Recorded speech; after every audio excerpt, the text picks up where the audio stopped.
चक्र तीर्थ और पिप्ल तीर्थ की महिमा, महर्षि दधीच, उनकी पत्नी गभस्तिनी तथा उनके पुत्र पिप्लाद के त्याग की अद्भुत कथा।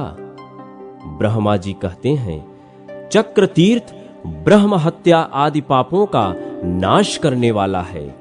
वहां भगवान शंकर चक्रेश्वर के नाम से निवास करते हैं। उन्हीं से भगवान विष्णु को चक्र प्राप्त हुआ था।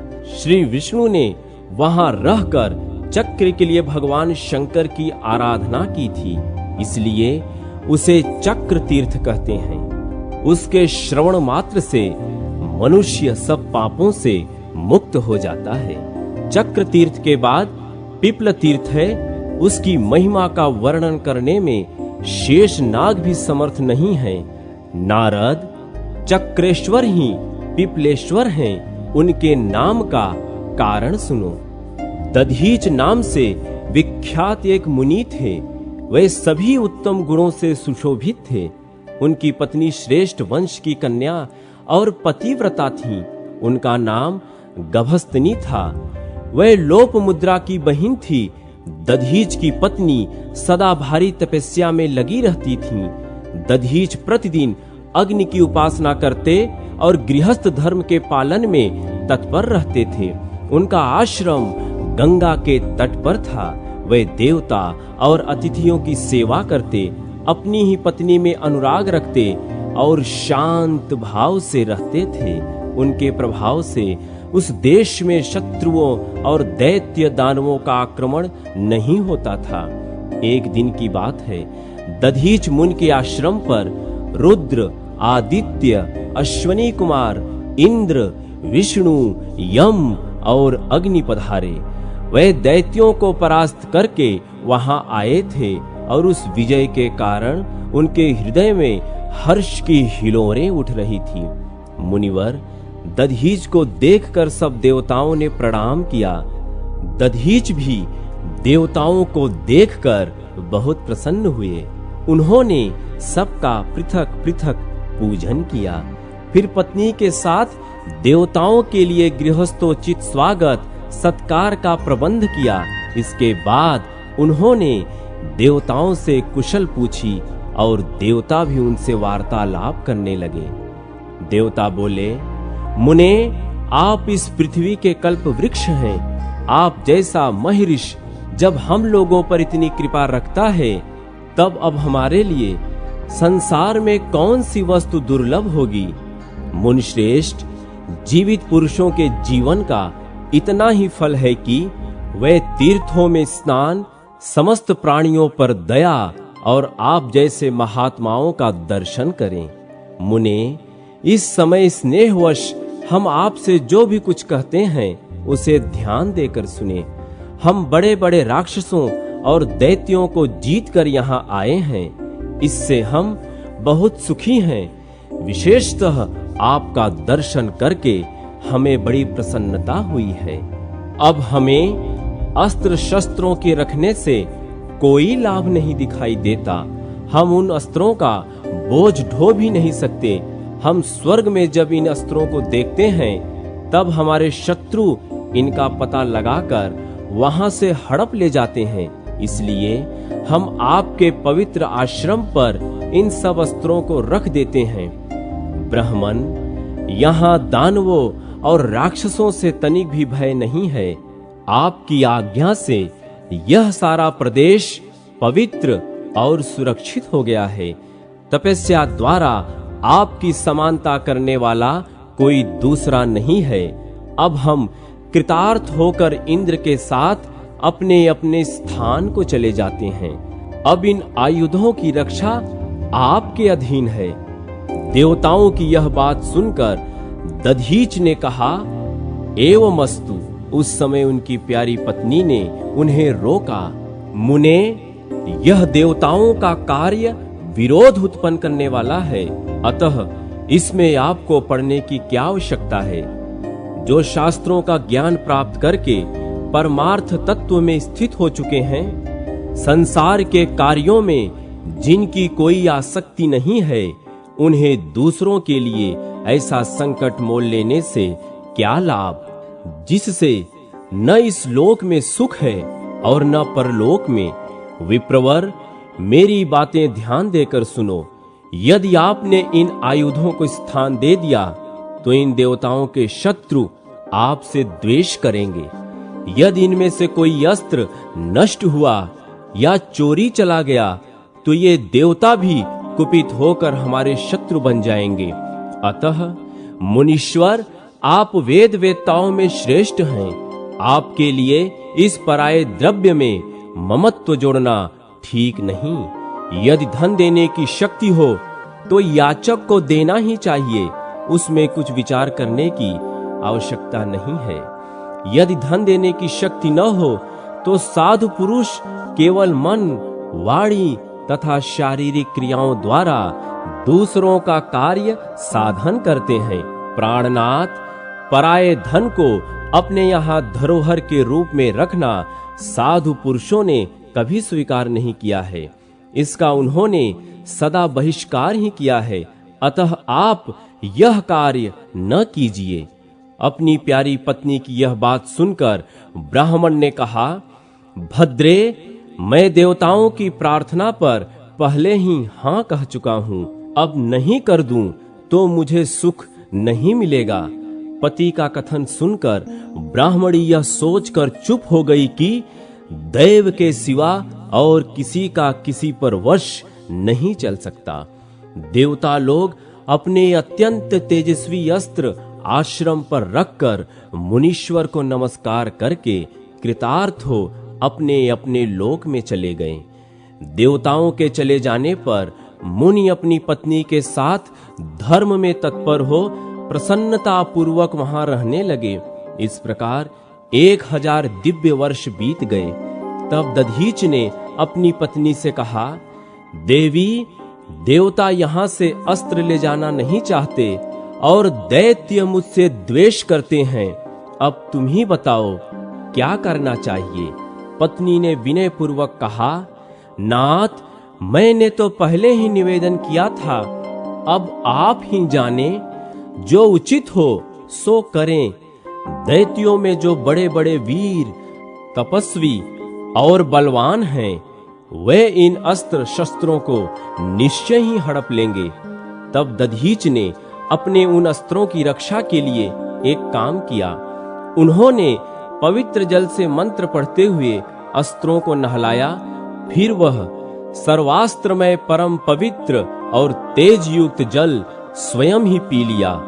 तेज निकल जाने से वे सभी अस्त्र शस्त्र शक्ति विहीन हो गए, अतः क्रमशः समयानुसार नष्ट हो गए।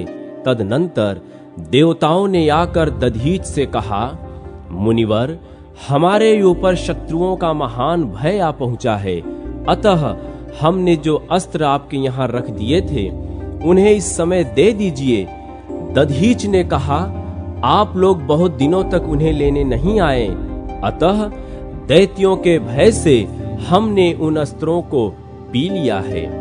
अब वे हमारे शरीर में स्थित हैं, इसलिए जो उचित हो वह कहें। यह सुनकर देवताओं ने विनीत भाव से कहा, मुनीश्वर, इस समय तो हम इतना ही कह सकते हैं कि अस्त्र दे दीजिए। ब्राह्मण ने कहा, सब अस्त्र मेरी हड्डियों में मिल गए हैं, अतः उन हड्डियों को ही ले जाओ। उस समय प्रिय वचन बोलने वाली दधीच की पत्नी प्रातिथेयी उनके पास नहीं थी। देवता उनसे बहुत डरते थे। उन्हें न देखकर दधीच से बोले, विप्रवर, जो कुछ करना हो शीघ्र करें। दधीच ने अपने दुस्त्यज प्राणों का परित्याग करते हुए कहा, देवताओं, तुम सुख पूर्वक मेरा शरीर ले लो, मेरी हड्डियों से प्रसन्नता प्राप्त करो, मुझे इस देह से क्या काम है। यों कहकर दधीच पद्मासन बांधकर बैठ गए। उनकी दृष्टि नासिका के अग्रभार पर स्थित हो गई। मुख पर प्रकाश और प्रसन्नता विराज रही थी। उन्होंने हृदयाकाश में स्थित अग्नि सहित वायु को धीरे धीरे ऊपर की ओर उठाकर अप्रमेय परम पद ब्रह्मा के स्वरूप में स्थापित कर दिया। इस प्रकार महात्मा दधीच ने ब्रह्म सायुज्य प्राप्त किया। उनका शरीर निष्प्राण हो गया। यह देख देवताओं ने विश्वकर्मा से उतावली पूर्वक कहा, अब आप अभी बहुत से अस्त्र शस्त्र बना डालिए। विश्वकर्मा ने कहा, देवताओं, यह ब्राह्मण का शरीर है, मैं इसका उपयोग कैसे करूं? जब केवल इनकी हड्डियां रह जाएंगी तभी उनका अस्त्र निर्माण करूंगा। तब देवताओं ने गौओं से कहा, हम तुम्हारा मुख वज्र के समान किए देते हैं। तुम हमारे हित के लिए अस्त्र शस्त्र निर्माण करने के उद्देश्य से दधीच के शरीर को क्षण भर में विदीर्ण कर डालो और शुद्ध हड्डियां निकाल कर दे दो। देवताओं के आदेश से गौओं ने वैसा ही किया। उन्होंने दधीच के शरीर को चाट चाट कर हड्डियां निकाल लीं और देवताओं को दे दी। देवता उत्साह के साथ अपने लोक में चले गए और गौएं अपने स्थान को लौट गईं। तदनंतर बहुत देर के बाद दधीच की सुशीला पत्नी हाथ में जल से भरा हुआ कलश ले फल और फूलों से पार्वती देवी की अर्चना और वंदना करके अग्नि, पति तथा आश्रम के दर्शन की उत्सुकता से शीघ्रता पूर्वक पैर बढ़ाती हुई आईं। उस समय उनके गर्भ में बालक आ गया था। आश्रम पर पहुंचने पर जब उन्होंने अपने स्वामी को नहीं देखा तब बड़े विस्मय में पड़कर अग्नि से पूछा, मेरे पतिदेव कहाँ चले गए? अग्नि ने जो कुछ हुआ था सब सुना दिया। पति की मृत्यु का दुखद समाचार सुनकर वह दुख और उद्वेग से पृथ्वी पर गिर पड़ी। उस समय अग्निदेव ने ही उन्हें धीरे धीरे आश्वासन दिया। प्रातिथेयी बोली, मैं देवताओं को शाप देने में समर्थ नहीं हूं, अतः स्वयं ही अग्नि में प्रवेश करूंगी। अब जीवन रखकर क्या होगा? संसार में जो वस्तु उत्पन्न होती है वह सब नश्वर है, अतः उसके लिए शोक नहीं होना चाहिए। परंतु मनुष्यों में वे ही पुण्य के भागी होते हैं जो गौ, ब्राह्मण तथा देवताओं के लिए अपने प्यारे प्राणों का उत्सर्ग कर देते हैं। इस परिवर्तनशील संसार चक्र में धर्मपरायण तथा शक्तिशाली शरीर पाकर जो प्राणी देवताओं तथा ब्राह्मणों के लिए अपने प्यारे प्राणों का त्याग करते हैं वे ही धन्य हैं। जिसने देह धारण किया है उसके प्राण एक न एक दिन अवश्य जाएंगे।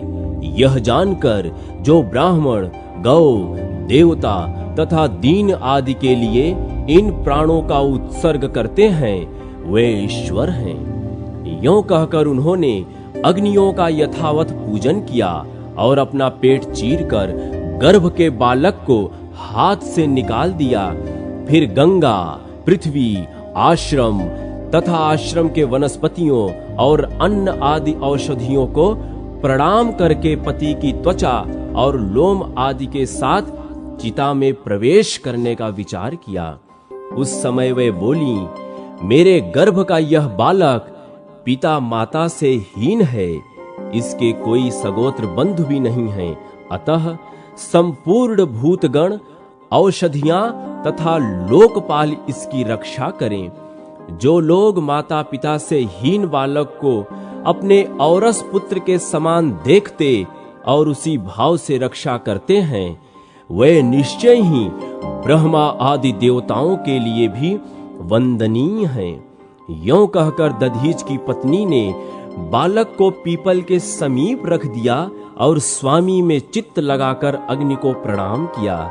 फिर अग्नि की परिक्रमा करके यज्ञ पात्रों के साथ ही चिता में प्रवेश किया और पति सहित दिव्य लोक में चली गईं। उस समय आश्रम के वनवासी वृक्ष भी रोने लगे। प्रातिथेयी और दधीच ने उनका अपने पुत्रों की भांति पालन किया। मृग, पक्षी तथा वृक्ष सब रो रो कर एक दूसरे से कहने लगे, हम पिता दधीच और माता प्रातिथेयी के बिना जीवित नहीं रह सकते।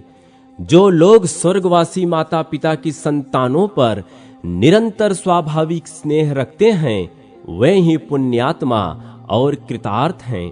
दधीच और प्रातिथेयी हमें जिस स्नेहपूर्ण दृष्टि से देखा करते थे, वैसे सगे माता पिता भी नहीं देखते। हमें धिक्कार है, हम पापी हैं जो उनके दर्शन से वंचित हो गए। आज से हम सब लोगों का यही निश्चय होना चाहिए कि यह बालक ही हम लोगों के लिए दधीच और प्रातिथेयी है, तथा यह बालक ही हमारा सनातन धर्म है।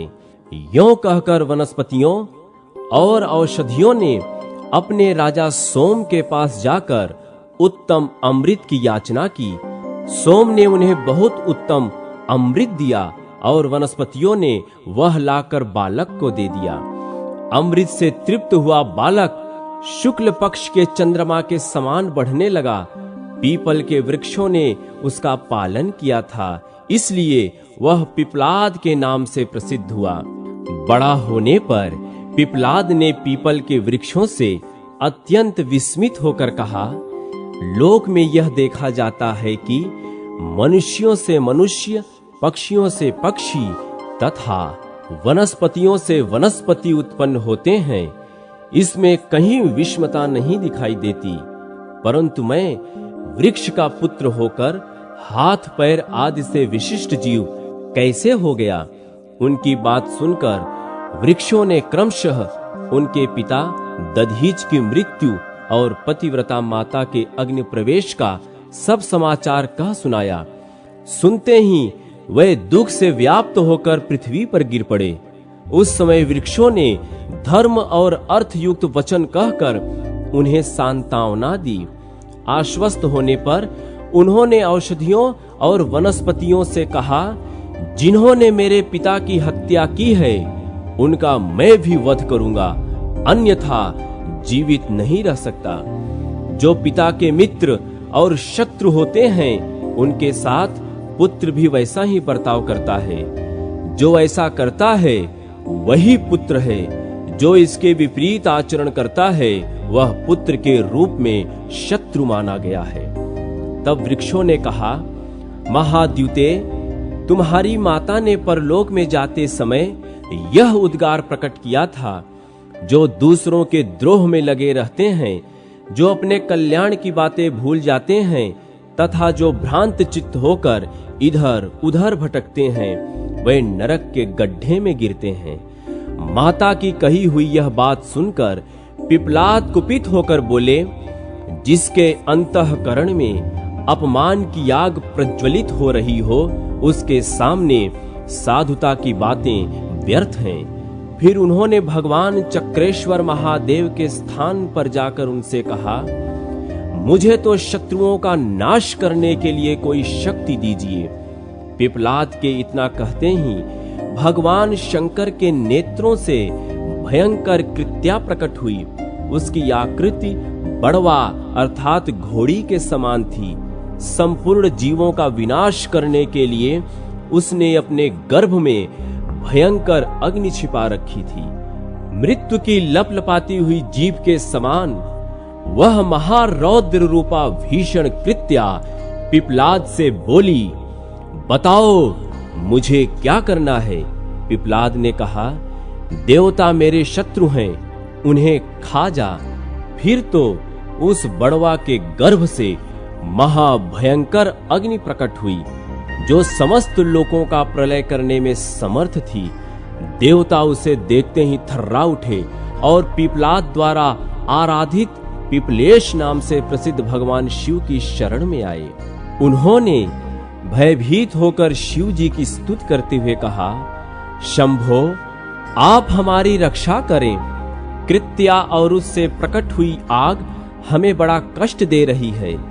सर्वेश्वर, आप भयभीत मनुष्यों को अभय देने वाले हैं। शिव, जो सब ओर से सताए हुए पीड़ित तथा श्रांत चित्त प्राणी हैं, उन सब की आप ही शरण हैं। जगन्मय, आप पिपलाद को शांत कीजिए। बहुत अच्छा कहकर जगदीश्वर शिव ने पिपलाद के पास आकर उससे कहा, बेटा, देवताओं का नाश कर दिया जाए तो भी तुम्हारे पिता लौट कर नहीं आएंगे। उन्होंने देवताओं के कार्य की सिद्धि के लिए अपने प्राण दिए हैं। संसार में उनके समान दीन दुखियों का दयामय बंधु कौन होगा? तुम्हारी पतिव्रता माता भी उन्हीं के साथ दिव्य लोक में चली गई। यहाँ उनकी समता करने वाली कौन स्त्री है?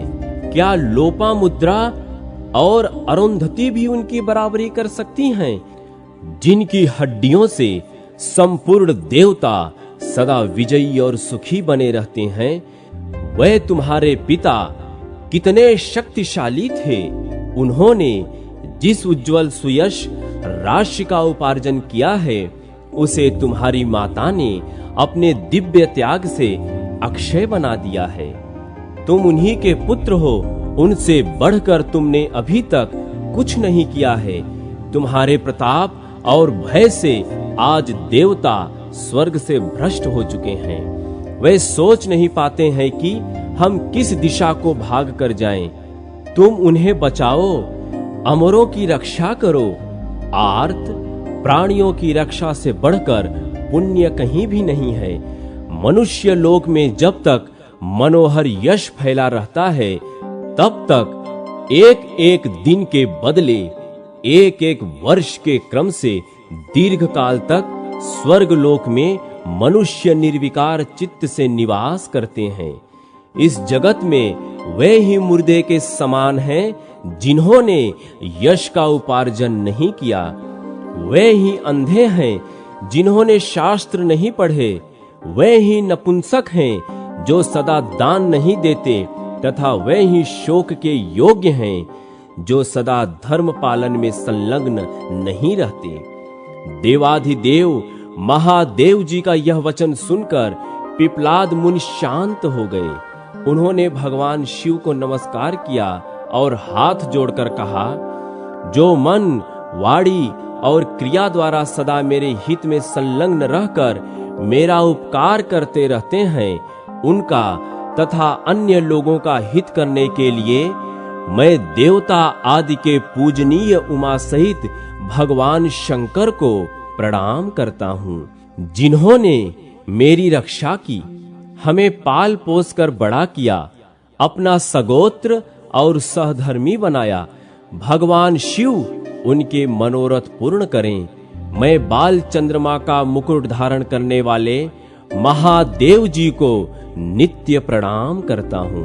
प्रभु, जिन्होंने माता पिता की भांति मेरा भरण पोषण किया है, उनके नाम से तीनों लोकों के लिए यह तीर्थ हो। इससे उनका यश होगा और मैं उनके ऋण से उऋण हो जाऊंगा। पृथ्वी पर देवताओं के जो जो क्षेत्र और तीर्थ हैं, उन सब की अपेक्षा इस तीर्थ का अधिक महात्म्य हो। इस बात का यदि देवता लोग अनुमोदन करें तो मैं उनके अपराध को क्षमा कर सकता हूँ। पिपलाद ने यह बात इंद्र आदि संपूर्ण देवताओं के सामने कही और सब ने आदर पूर्वक इसका समर्थन किया।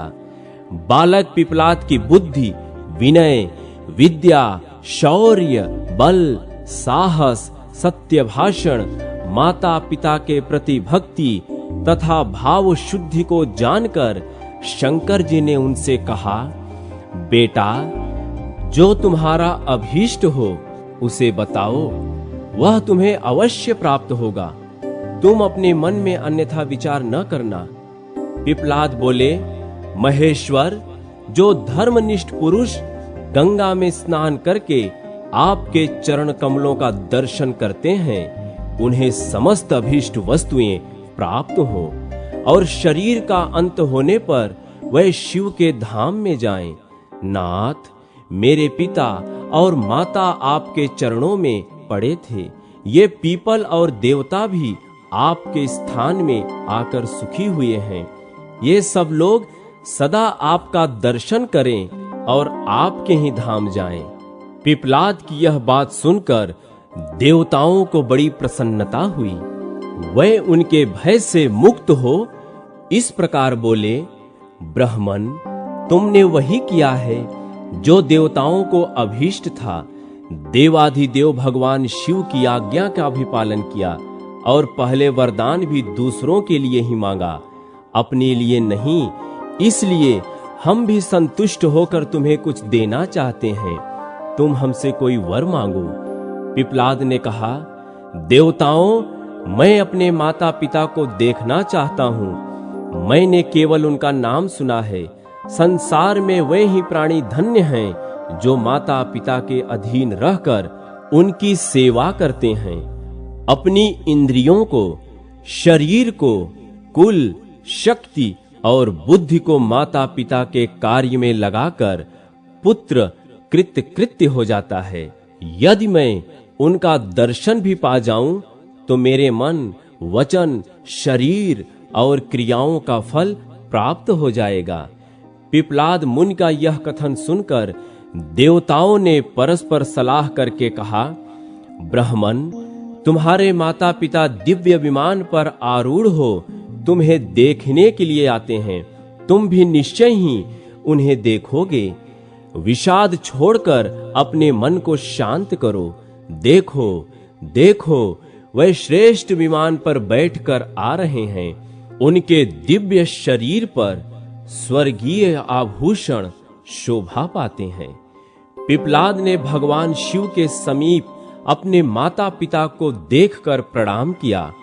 उस समय उनके नेत्रों में आनंद के आंसू भर आए थे। वे किसी तरह गदगद कंठ से बोले, अन्य कुलीन पुत्र अपने माता पिता को तारते हैं, किंतु मैं ऐसा भाग्यहीन हूं जो अपनी माता के उदर को विदीर्ण करने में कारण बना। उस समय उसके माता पिता ने कहा, पुत्र, तुम धन्य हो जिसकी कीर्ति स्वर्ग लोक तक फैली है। तुमने भगवान शंकर का प्रत्यक्ष दर्शन किया है और देवताओं को सांत्वना दी है। तुम जैसे पुत्र से पितरों के उत्तम लोक कभी क्षीण नहीं होते। इसी समय पिप्पलाद के मस्तक पर आकाश से फूलों की वर्षा होने लगी। देवताओं ने जय जयकार किया। पत्नी सहित दधीच ने भी पुत्र को आशीर्वाद दिया और शंकर, गंगा तथा देवताओं को नमस्कार करके पिप्पलाद से कहा, बेटा, विवाह करके भगवान शिव की भक्ति और गंगा जी का सेवन करो। पुत्रों की उत्पत्ति करके विधि पूर्वक दक्षिणा सहित यज्ञों का अनुष्ठान करो और सब प्रकार से कृतार्थ हो दीर्घ काल के लिए दिव्य लोक में स्थान प्राप्त करो।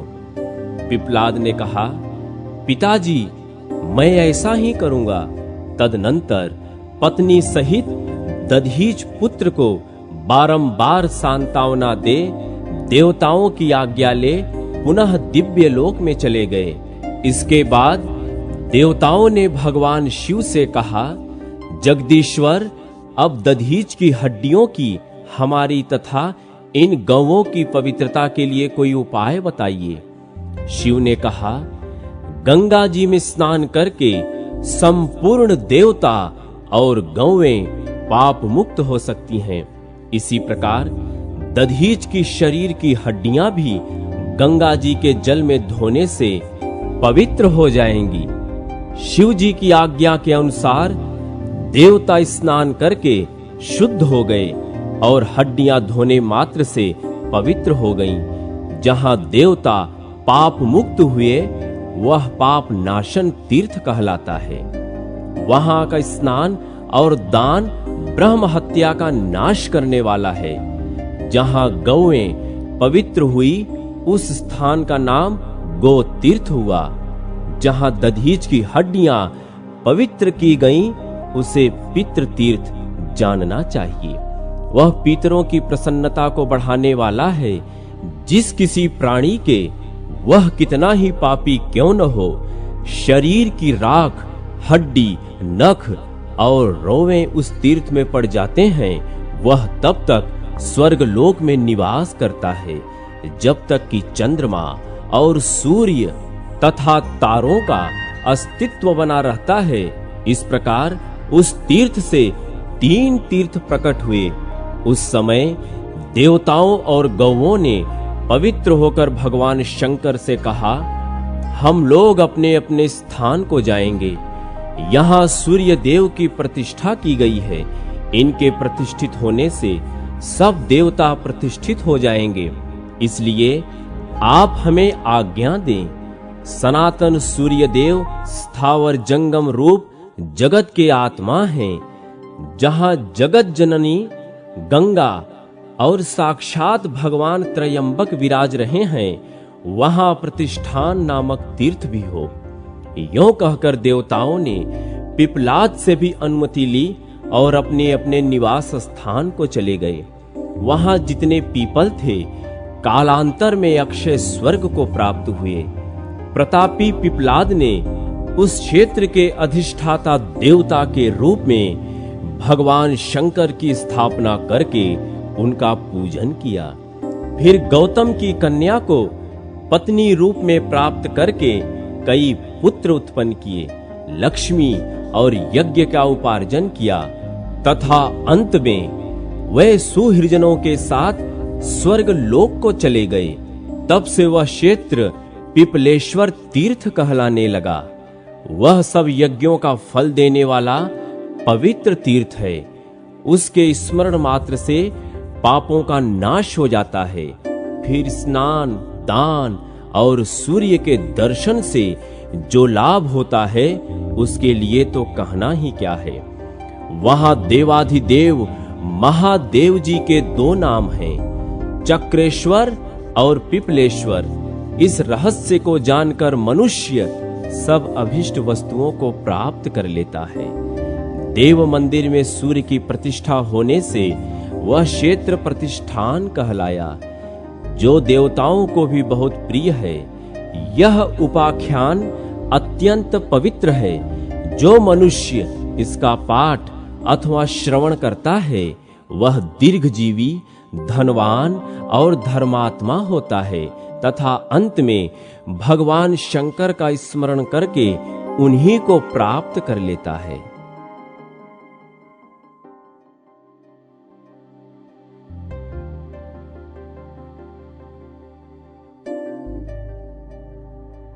नाग तीर्थ की महिमा। ब्रह्मा जी कहते हैं, नाग तीर्थ के नाम से जो प्रसिद्ध क्षेत्र है, वह सब अभिष्ट वस्तुओं को देने वाला तथा मंगलमय है। वहां भगवान नागेश्वर निवास करते हैं। उनके माहात्म्य की विस्तृत कथा भी सुनो। प्रतिष्ठानपुर में चंद्रवंशी राजा शूरसेन राज्य करते थे। वे समस्त गुणों के सागर और बुद्धिमान थे। उन्होंने अपनी पत्नी के साथ पुत्र उत्पन्न के लिए बड़े बड़े यत्न किए। दीर्घ काल के पश्चात उन्हें एक पुत्र हुआ, किंतु वह भयानक आकार वाला सर्प था। राजा ने उस पुत्र को बहुत छिपा कर रखा। किसी को इस बात का पता न लगा कि राजा का पुत्र सर्प है। अंतःपुर अथवा बाहर का मनुष्य भी इस भेद से परिचित न हो सका। माता पिता के सिवा धाय, अमात्य और पुरोहित भी यह बात नहीं जानते थे। उस भयंकर सर्प को देखकर पत्नी सहित राजा को प्रतिदिन बड़ा संताप होता था। वह सोचते, सर्प रूप पुत्र की अपेक्षा तो पुत्रहीन ही रहना अच्छा है। वह था तो बहुत बड़ा सर्प, किंतु बातें मनुष्यों की सी करता था। उसने पिता से कहा, मेरे चूड़ाकरण, उपनयन तथा वेदाध्ययन संस्कार कराइए। द्विज जब तक वेद का अध्ययन नहीं करता, तब तक शूद्र के समान रहता है। पुत्र की यह बात सुनकर शूरसेन बहुत दुखी हुए। उन्होंने किसी ब्राह्मण को बुलाकर उसके संस्कार आदि कराए। वेदाध्ययन समाप्त करके सर्प ने अपने पिता से कहा, नृपश्रेष्ठ, मेरा विवाह कर दीजिए। मुझे स्त्री प्राप्त करने की इच्छा हो रही है। मेरा विश्वास है, ऐसा किए बिना आपका कोई भी कार्य सिद्ध न हो सकेगा। पुत्र का यह निश्चय जानकर राजा ने अमात्यों को बुलाया और उसके विवाह के लिए इस प्रकार कहा, मेरा पुत्र युवराज नागेश्वर सब गुणों की खान है। वह बुद्धिमान, शूर, दुर्जय तथा शत्रुओं को संताप देने वाला है। उसका विवाह करना है। मैं बूढ़ा हुआ, अब पुत्र को राज्य का भार सौंपकर निश्चिंत होना चाहता हूं।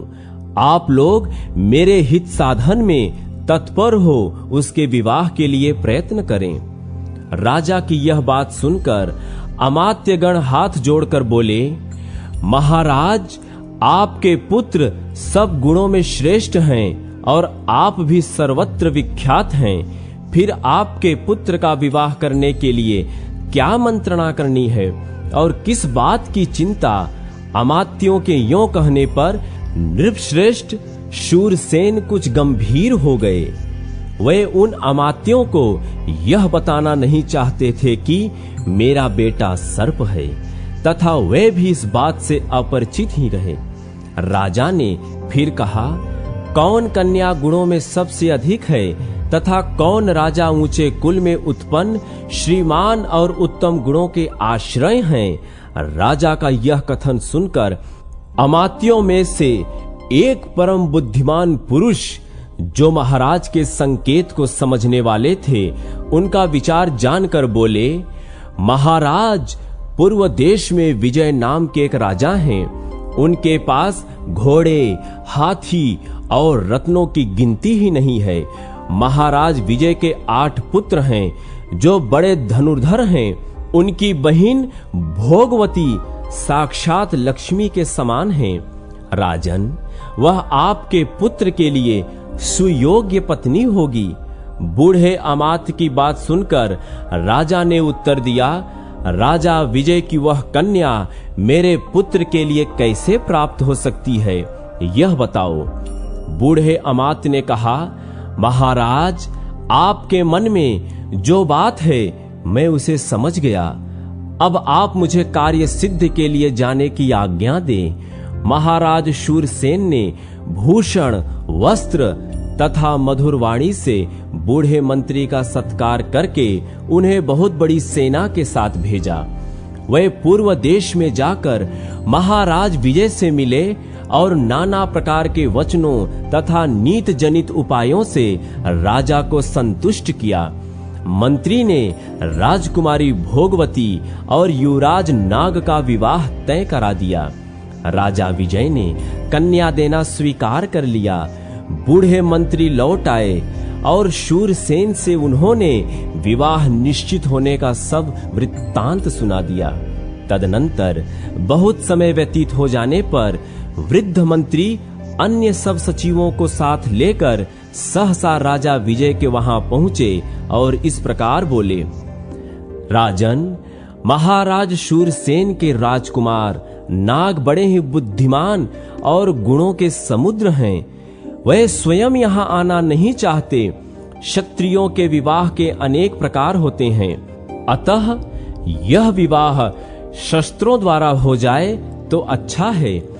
वृद्ध मंत्री की यह बात सुनकर राजा विजय ने उसे सत्य ही माना और भोगवती का विवाह शस्त्र के साथ ही शास्त्र विधि के अनुसार संपन्न हुआ।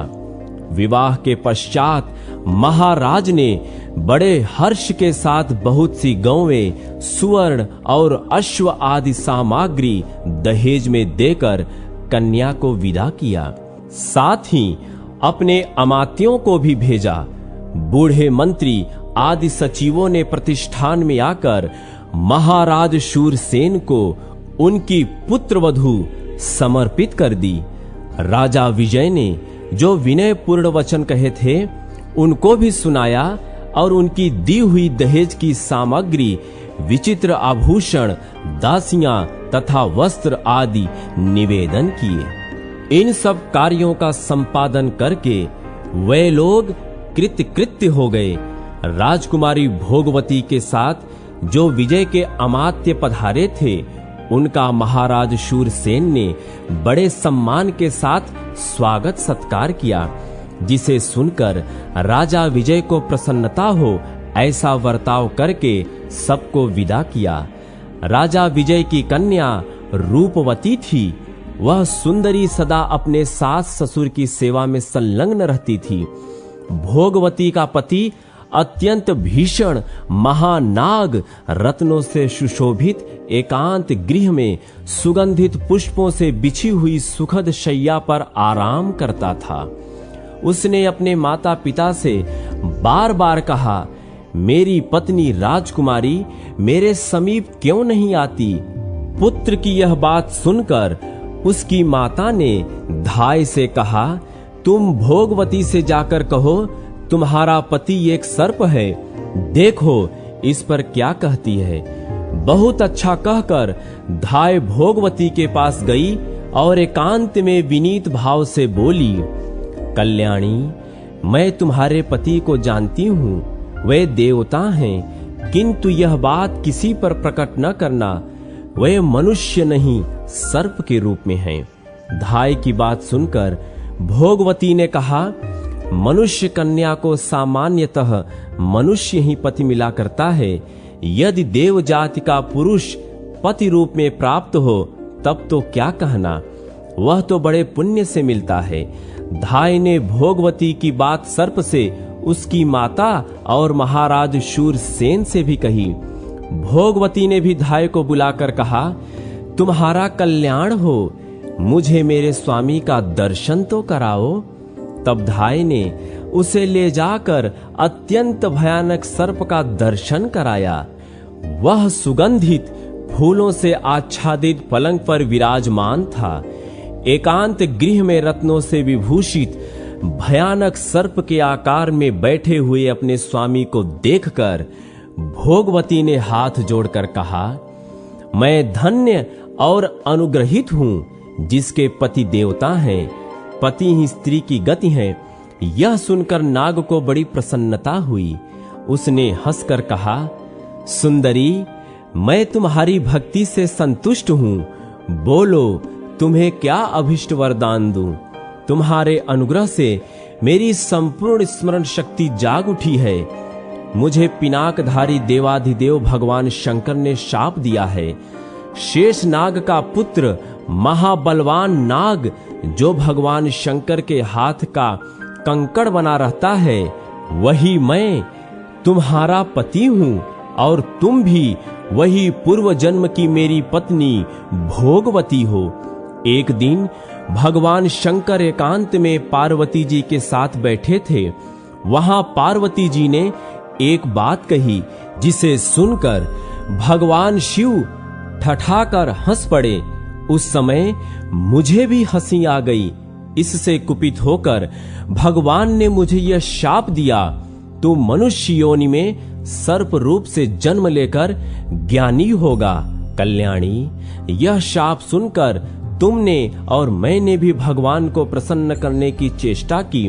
तब उन्होंने कहा, जब तुम गौतमी के तट पर मेरा पूजन करोगे और मैं तुम्हारे अंतःकरण में ज्ञान का आधान करूंगा, उस समय तुम भोगवती के प्रसाद से शाप मुक्त हो जाओगे। इसलिए मुझ पर यह संकट आया है। तुम मुझे गौतमी के तट पर ले चलो और मेरे साथ ही भगवान शंकर की पूजा करो। इससे मेरा शाप छूट जाएगा और हम दोनों पुनः भगवान शिव का सानिध्य प्राप्त करेंगे। कष्ट में पड़े हुए समस्त प्राणियों के लिए सदा भगवान शिव ही परम गति हैं। पति की यह बात सुनकर भोगवती उन्हें साथ ले गौतमी तट पर गई और वहां गौतमी में स्नान करके उसने शिव का पूजन किया। इससे प्रसन्न होकर भगवान ने उस सर्प को दिव्य रूप प्रदान किया।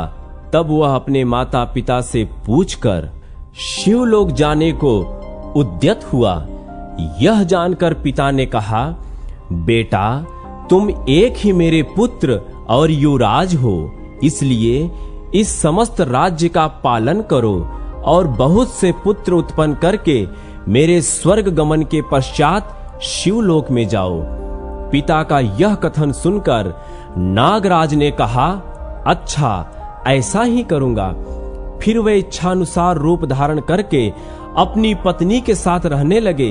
पिता, माता और पुत्रों के साथ उन्होंने उस विशाल राज्य का उपभोग किया। और जब पिता स्वर्गलोक में चले गए, तब अपने पुत्रों को राज्य पर बिठाकर वे पत्नी और अमात्य आदि के साथ शिवपुर में गए। तब से वह तीर्थ नाग तीर्थ के नाम से विख्यात हुआ। वहां भोगवती के द्वारा स्थापित भगवान नागेश्वर निवास करते हैं। उस तीर्थ में किया हुआ स्नान और दान सब तीर्थों का फल देने वाला है। मातृ तीर्थ, अविघ्न तीर्थ और शेष तीर्थ की महिमा। ब्रह्मा जी कहते हैं, गौतमी के तट पर मातृ तीर्थ के नाम से विख्यात जो उत्तम तीर्थ है, वह मनुष्यों को सब प्रकार की सिद्धि देने वाला है। जीव उसके स्मरण करने मात्र से समस्त मानसिक चिंताओं से मुक्त हो जाता है। पूर्व काल में देवताओं और असुरों के बीच बड़ा भयंकर संग्राम छिड़ा था। उस समय देवता लोग दानवों को परास्त न कर सके। तब मैं सब देवताओं के साथ शूलपाणि भगवान शंकर के पास गया और हाथ जोड़कर नाना प्रकार के वाक्यों द्वारा उनका स्तवन करने लगा। महेश, जिस समय संपूर्ण देवताओं और असुरों ने एक दूसरे से सलाह करके समुद्र का मंथन किया और उसमें से एक कालकूट विष निकला, उसे खा लेने में आपके सिवा दूसरा कौन समर्थ हो सकता था, जिसके सामने दूसरे देवता मस्तक झुकाते हैं तथा जो केवल फूलों की मार से तीनों लोकों को अपने अधीन करने में समर्थ हैं। वही कामदेव जब आप पर आक्रमण करने चला, तब स्वयं ही नष्ट हो गया। अतः आपसे बढ़कर शक्तिशाली दूसरा कौन है? यह स्तुति सुनकर भगवान शंकर प्रसन्न हो गए और बोले, देवताओं, बतलाओ क्या चाहते हो, मैं तुम्हें अभीष्ट वरदान दूंगा। देवता बोले, वृषभध्वज, हम पर दानवों की ओर से बड़ा भारी भय उपस्थित हुआ है। आप वहां चलकर शत्रुओं का संहार और देवताओं की रक्षा करें। प्रभो, हम आपसे सनात हैं। देवताओं के इतना कहते ही भगवान शंकर उस स्थान पर आए जहां दैत्य युद्ध के लिए खड़े थे। वहां दैत्यों का शंकर जी के साथ घमासान युद्ध छिड़ गया। दैत्य इधर उधर भागने लगे। युद्ध करते समय शंकर जी के ललाट से पसीने की बूंदें गिरने लगीं। वे बूंदें जहां जहां गिरी, वहां वहां शिव के आकार की ही माताएं प्रकट हो गईं। वे भगवान महेश्वर से बोली, आप आज्ञा दें तो हम सब असुरों को खा जाएं। तब देवताओं से घिरे हुए भगवान ने कहा, शत्रु जहां जहां जाए सर्वत्र उनका पीछा करो। इस समय वे मेरे डर से रसातल में जा पहुंचे हैं। तुम भी रसातल तक उनके पीछे पीछे जाओ। यह आज्ञा पाकर सब माताएं पृथ्वी छेद कर रसातल में गईं और अत्यंत भयंकर दैत्यों तथा दानवों का संहार करके फिर उसी मार्ग से देवताओं के पास लौट आई। माताओं के जाने से लौटने तक देवता गौतमी के तट पर ही खड़े रहे। लौटने पर देवताओं ने माताओं को वर दिया, संसार में जिस प्रकार शिव की पूजा होती है, उसी प्रकार माताओं की भी पूजा हो। यों कहकर देवता अंतर्धान हो गए और माताएं वहीं रह गईं। जहां जहां वे देवियां स्थित हुईं, वह सब स्थान मातृ तीर्थ माना जाता है। वे सभी तीर्थ देवताओं के लिए भी सेव्य हैं, फिर मनुष्य आदि के लिए तो बात ही क्या है। शिव जी के कथनानुसार उन तीर्थों में किया हुआ स्नान, दान और तर्पण सब अक्षय होता है। जो मनुष्य मात्र तीर्थों के इस उपाख्यान को प्रतिदिन सुनता, स्मरण रखता और पढ़ता है, वह दीर्घायु और सुखी होता है। मातृ तीर्थ के अनंतर अविघ्न तीर्थ है, जो सब विघ्नों का नाश करने वाला है। नारद, वहां का वृत्तांत भी बतलाता हूं, भक्ति पूर्वक सुनो। एक बार गौतमी के उत्तर तट पर देवताओं का यज्ञ आरंभ हुआ, किंतु विघ्न दोष के कारण उसकी समाप्ति नहीं हुई। तब सब देवताओं ने मुझसे और भगवान विष्णु से इसका कारण पूछा। उस समय मैंने ध्यानस्थ होकर कारण का पता लगाया और कहा, इसमें गणेश जी विघ्न डाल रहे हैं, इसलिए इस यज्ञ की समाप्ति नहीं हो पाती। अतः सब लोग आदिदेव विनायक की स्तुति करें। मेरा आदेश पाकर सब देवता गौतमी में स्नान करके आदिदेव गणेश की भक्ति पूर्वक स्तुति करने लगे। देवता बोले, सदा सब कार्यों में संपूर्ण देवता तथा शिव, विष्णु और ब्रह्मा जी भी जिनका पूजन, नमस्कार और चिंतन करते हैं, उन विघ्नराज गणेश की हम शरण लेते हैं। विघ्नराज गणेश के समान मनोवांछित फल देने वाला कोई देवता नहीं है। ऐसा निश्चय करके त्रिपुरारी महादेव जी ने भी त्रिपुर वध के समय पहले उनका पूजन किया था। जिनका ध्यान करने से संपूर्ण देहधारियों के मनोरथ पूर्ण हो जाते हैं, वे अंबिका नंदन गणेश इस महायज्ञ में शीघ्र ही हमारे विघ्नों का निवारण करें। देवी पार्वती के चिंतन मात्र से ही गणेश जी जैसा पुत्र उत्पन्न हो गया। इससे संपूर्ण जगत में महान उत्सव छा गया है। यह बात उन देवताओं ने अपने मुख से कही थी, जो नवजात शिशु के रूप में गणेश जी को नमस्कार करके कृतार्थ हुए थे। माता की गोद में बैठे हुए और माता के मना करने पर भी उन्होंने पिता के ललाट में स्थित चंद्रमा को बलपूर्वक पकड़कर उनकी जटाओं में छिपा दिया। यह गणेश जी का बाल विनोद था। यद्यपि वे पूर्ण तृप्त थे, तो भी अधिक देर तक माता के स्तनों का दूध इसलिए पीते रहे कि कहीं बड़े भैया कार्तिकेय भी आकर न पीने लगे। उनकी बुद्धि में बाल स्वभाववश भाई के प्रति ईर्ष्या भर गई थी। यह देखकर भगवान शंकर ने विनोदवश कहा, विघ्नराज, तुम बहुत दूध पीते हो, इसलिए लंबोदर हो जाओ। यों कहकर उन्होंने उनका नाम लंबोदर रख दिया। देव समुदाय से घिरे हुए महेश्वर ने कहा, बेटा, तुम्हारा नृत्य होना चाहिए। यह सुनकर उन्होंने अपने घुंघरू की आवाज से ही शंकर जी को संतुष्ट कर दिया।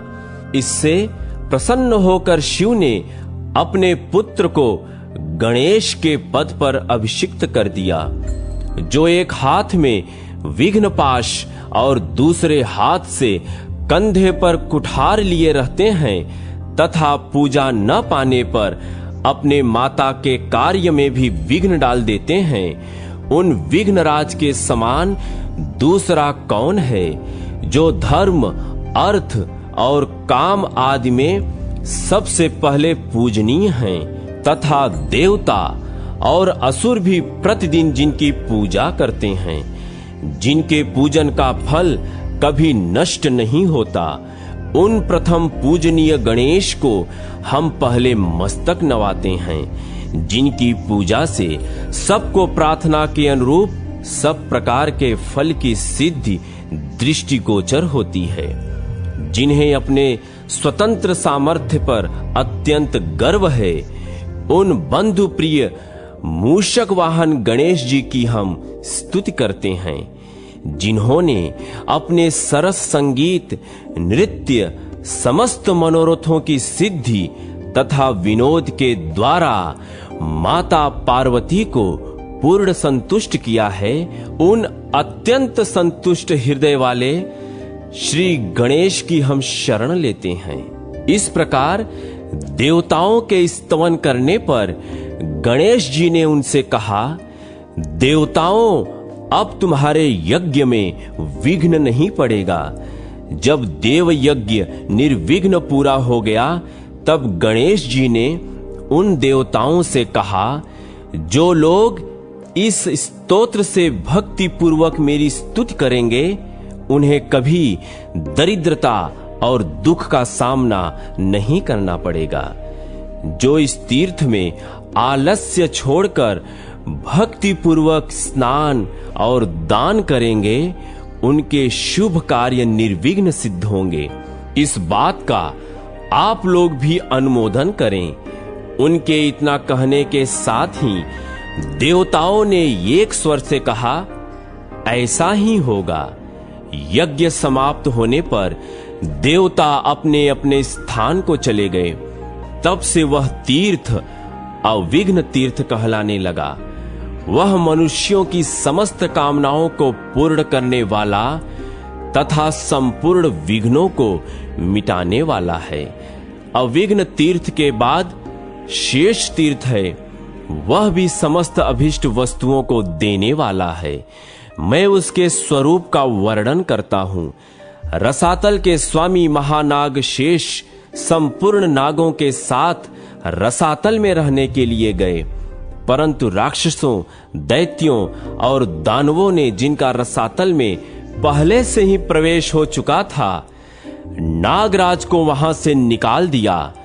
तब वे मेरे पास आकर बोले, भगवान, आपने राक्षसों को तथा हम लोगों को भी रसातल दे रखा है, किंतु दैत्य और राक्षस हमें वहां स्थान नहीं देना चाहते, इसलिए आपकी शरण में आया हूं। तब मैंने नाग से कहा, तुम गौतमी के तट पर जाओ, वहां महादेव जी की स्तुति करने से तुम्हारा मनोरथ पूर्ण होगा। उनके सिवा दूसरा कोई तीनों लोकों में ऐसा नहीं है जो सबके मनोरथ सिद्ध कर सके। मेरे कहने से शेषनाग वहां गए और गंगा में स्नान करके हाथ जोड़कर देवेश्वर महादेव की स्तुति करने लगे।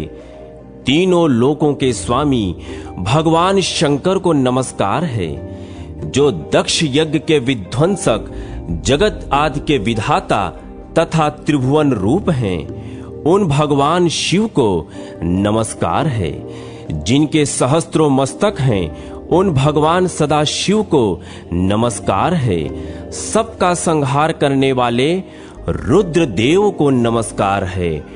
भगवान, आप सोम, सूर्य, अग्नि और जल रूप हैं। आपको नमस्कार है, जो सर्वदा सर्वस्वरूप है और काल रूप हैं। उन भगवान शिव को नमस्कार है। सर्वेश्वर शंकर, मेरी रक्षा कीजिए। सर्वव्यापी सोमेश्वर, मेरी रक्षा कीजिए। जगन्नाथ, आपको नमस्कार है। मेरा मनोरथ पूर्ण कीजिए। इस स्तुति से प्रसन्न होकर महेश्वर ने नागराज को मनोवांछित वर दिया, जो देवताओं से शत्रुता रखने वाले दैत्य, दानव तथा राक्षसों के विनाश में सहायक था। भगवान ने शेषनाग को शूल देकर इस प्रकार कहा, इससे अपने शत्रुओं का संहार करो। भगवान शिव की यह आज्ञा पाकर शेषनाग सर्पों के साथ रसातल में गए। वहां उन्होंने शूल से अपने शत्रु, दैत्य, दानव तथा राक्षसों का वध किया और फिर भगवान शेषेश्वर का दर्शन करके गौतमी तट पर लौट आए। नागराज जिस मार्ग से आए थे, उसमें रसातल से वहां तक छेद हो गया था। उस बिल से गौतमी गंगा का अत्यंत पुण्यदायक जल पाताल गंगा में जा मिला। इस प्रकार उन दोनों का संगम हुआ। भगवान शेषेश्वर के सामने एक विशाल कुंड बनाकर शेषनाग ने उसमें हवन किया। उस कुंड में सदा अग्निदेव स्थित रहते हैं। उसमें गंगा के जल का संगम होने से वह जल गर्म हो गया। महायशस्वी शेषनाग महादेव जी की आराधना करके पुनः अपने अभीष्ट स्थान रसातल में चले गए। तब से वह तीर्थ नाग तीर्थ एवं शेष तीर्थ के नाम से प्रसिद्ध हुआ। वह संपूर्ण अभीष्ट वस्तुओं को देने वाला, पवित्र तथा रोग और दरिद्रता का नाशक है। उससे आयु एवं लक्ष्मी की भी प्राप्ति होती है। वह पवित्र तीर्थ स्नान और दान से मोक्ष देने वाला है। जो मनुष्य इस प्रसंग का भक्ति पूर्वक श्रवण, पाठ अथवा मनन करता है, उसकी सब कामनाएं पूर्ण होती हैं। जहां शेषेश्वर तीर्थ है और जहां शक्ति प्रदान करने वाले भगवान शिव हैं, वहां गौतमी के दोनों तटों पर 2100 तीर्थ हैं जो सब प्रकार की संपत्ति देने वाले हैं।